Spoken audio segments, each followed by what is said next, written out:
Iran Israel യുദ്ധം മുറുകുമ്പോൾ യുഎയിലെ ജോലി രീതികളിൽ വലിയ മാറ്റങ്ങളാണ് വന്നുകൊണ്ടിരിക്കുന്നത്. വെറും ബിസിനസ് ലാഭത്തിനപ്പുറം ജീവനക്കാരുടെ ജീവനും മാനസികാരോഗ്യത്തിനും മുൻഗണന നൽകിക്കൊണ്ട് work from home hybrid work നയങ്ങൾ വ്യാപകമാവുകയാണ്. ഇപ്പോൾ അടുത്ത 3 ദിവസത്തേക്ക് ഈ ഒരു അനുമതി നൽകിയിട്ടുമുണ്ട്. സംഘർഷം കടക്കുമ്പോൾ നിലവിൽ യുഎയിലെ ജനങ്ങൾക്കിടയിൽ ആശങ്ക നിലനിൽക്കുന്നതിനാൽ ഈ ഒരു സാഹചര്യത്തിൽ ജീവനക്കാർക്ക് ഓഫീസിലേക്ക് യാത്ര ചെയ്യുന്നത് ബുദ്ധിമുട്ടുള്ള കാര്യമാണ്. അതിനാൽ ജീവനക്കാരുടെ സുരക്ഷയ്ക്ക് മുൻഗണന നൽകിക്കൊണ്ട് അത്യാവശ്യ ഘട്ടങ്ങളിലൊഴികെ ജീവനക്കാരെ പുറത്തിറങ്ങാൻ നിർബന്ധിക്കാതെ ഡിജിറ്റൽ സംവിധാനങ്ങൾ ഉപയോഗിച്ച് ജോലി ചെയ്യാൻ അനുവദിക്കണമെന്ന് യുഎഇ മാനവ വിഭവശേഷി മന്ത്രാലയം സ്വകാര്യ മേഖലയ്ക്ക് പ്രത്യേക നിർദ്ദേശം നൽകിയിരുന്നു. യുഎയിലെ സ്വകാര്യ മേഖലയിലുള്ള എല്ലാ സ്ഥാപനങ്ങളും അവരുടെ ജീവനക്കാരെ 3 ദിവസത്തേക്ക്, അതായത് മാർച്ച് 1 ഞായർ മുതൽ മാർച്ച് 3 ചൊവ്വാഴ്ച വരെ റിമോട്ടായി വർക്ക് ചെയ്യാൻ അനുവദിക്കണമെന്ന് മന്ത്രാലയം ആവശ്യപ്പെടുകയായിരുന്നു. 2 ദിവസങ്ങളായി മേഖലയിൽ സംഘർഷം നിലനിൽക്കുന്നുണ്ട്. ഇറാൻ വിക്ഷേപിച്ച ഏകദേശം 137 ബാലിസ്റ്റിക് മിസൈലുകളും 209 ഡ്രോണുകളും യുഎഇയുടെ പ്രതിരോധ സേന തകർത്തു എന്നാണ് ഔദ്യോഗിക റിപ്പോർട്ടുകൾ വ്യക്തമാക്കുന്നതും.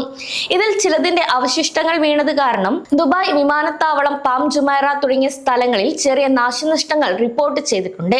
ഇതൊക്കെ കണക്കിലെടുത്തുകൊണ്ടാണ് ഈ ഒരു നീക്കം. നേരത്തെയുള്ളതുപോലെ രാവിലെ 9 മുതൽ വൈകിട്ട് 6 വരെ ഓഫീസിൽ ഇരിക്കണമെന്ന നിർബന്ധം ഇപ്പോൾ പല കമ്പനികളും ഉപേക്ഷിച്ചു കഴിഞ്ഞതായാണ് വിവരം. ഇന്നലെ യുഎയിലെ വിദ്യാർത്ഥികളുടെ പഠനം ഓൺലൈനിലേക്ക് മാറ്റുകയും നിലവിൽ നടത്താനിരുന്ന പരീക്ഷകൾ റദ്ദാക്കുകയും ചെയ്തിരുന്നു. ഇതിന് പിന്നാലെയാണ് പ്രവാസികൾക്ക് വർക്ക് ഫ്രം ഹോം നൽകാനുള്ള നിർദ്ദേശവും പുറത്തു വന്നത്.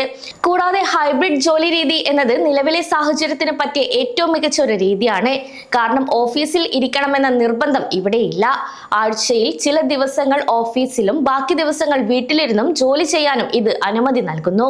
കൂടാതെ സൂം, മൈക്രോസോഫ്റ്റ് ടീംസ് തുടങ്ങിയ പ്ലാറ്റ്ഫോമുകൾ വഴി മീറ്റിംഗുകൾ നടത്തുന്നതിനാൽ ഇത് വർക്കിനെ ഒരു കാരണവശാലും തടസ്സപ്പെടുത്തുന്നില്ല. ഒപ്പം വീട്ടിലിരുന്ന് ജോലി ചെയ്യുമ്പോൾ യാത്രാക്ഷീണം ഇല്ലാത്തതിനാൽ ജീവനക്കാർക്ക് കൂടുതൽ എനർജറ്റിക്കായി ജോലി ചെയ്യുന്നുണ്ടെന്ന് പല HR വിദഗ്ധരും നേരത്തെ തന്നെ വ്യക്തമാക്കുകയും ചെയ്തിരുന്നു. അതേസമയം യുഎയിലെ വ്യോമാതിർത്തികൾ അടച്ചതും വിമാനങ്ങൾ റദ്ദാക്കിയതും കാരണം പല പ്രവാസികളും നാട്ടിലേക്കോ മറ്റു രാജ്യങ്ങളിലേക്കോ കുടുങ്ങിക്കിടക്കുന്ന അവസ്ഥയുണ്ട്. ഇത്തരം സന്ദർഭങ്ങളിൽ ശമ്പളം കട്ട് ചെയ്യുകയോ ജോലിയിൽ നിന്ന് നീക്കം ചെയ്യുകയോ ചെയ്യുന്ന രീതിയും ഉണ്ടായിരുന്നു. എന്നാൽ ഈ ഒരു സാഹചര്യത്തിൽ അത്തരമൊരു പേടി ആർക്കും വേണ്ടെന്നും മന്ത്രാലയം പ്രത്യേകം അറിയിച്ചിട്ടുണ്ട്.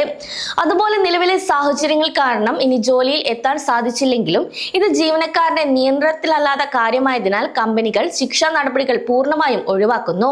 അതുപോലെ നിലവിൽ വീട്ടിലിരുന്നും ഓഫീസിലെ കാര്യങ്ങൾ ചെയ്യാൻ കമ്പനി ജീവനക്കാർക്ക് അനുവാദവും നൽകുന്നുണ്ട്. ഇതോടെ ഒരു ലാപ്ടോപ്പും ഇന്റർനെറ്റും ഉണ്ടെങ്കിൽ ലോകത്തിന്റെ ഏത് കോണിലിരുന്നും ജോലി ചെയ്യാമെന്ന സൗകര്യം ജീവനക്കാർക്ക് വലിയ ആശ്വാസമായി മാറുകയാണ്. കൂടാതെ പഠനം ഓൺലൈൻ ക്ലാസുകളിലേക്ക് മാറിയ സാഹചര്യത്തിൽ മാതാപിതാക്കളായ ജീവനക്കാർക്ക് വീട്ടിലിരുന്ന് ജോലി ചെയ്യാൻ കഴിയുന്നത് വലിയൊരു ആശ്വാസമാണ് നൽകുന്നത്. ഇവിടെ കുട്ടികളുടെ സുരക്ഷ ഉറപ്പാക്കുന്നതിനൊപ്പം കരിയർ മുന്നോട്ട് കൊണ്ടുപോകാൻ സാധിക്കുന്നു. അതേസമയം യുഎഇയുടെ പ്രതിരോധ സംവിധാനം വളരെ ശക്തമാണ്. അതിനാൽ എല്ലാവരും സുരക്ഷിതരായിരിക്കുക എന്നതാണ് ഇപ്പോൾ ഏറ്റവും വലിയ പ്രധാന കാര്യം. സമയം മലയാളം വാർത്തകൾ ഇനി ടൈംസ് ഓഫ് ഇന്ത്യ സൂപ്പർ ആപ്പിലും. ഇതിനായി പ്ലേ സ്റ്റോറിൽ നിന്നോ ആപ്പ് സ്റ്റോറിൽ നിന്നോ times of India app install ചെയ്യൂ. മലയാളം ഭാഷ തിരഞ്ഞെടുക്കൂ. വാർത്തകൾ ആസ്വദിക്കാം. എല്ലാം ഇനി സമയത്തിൽ.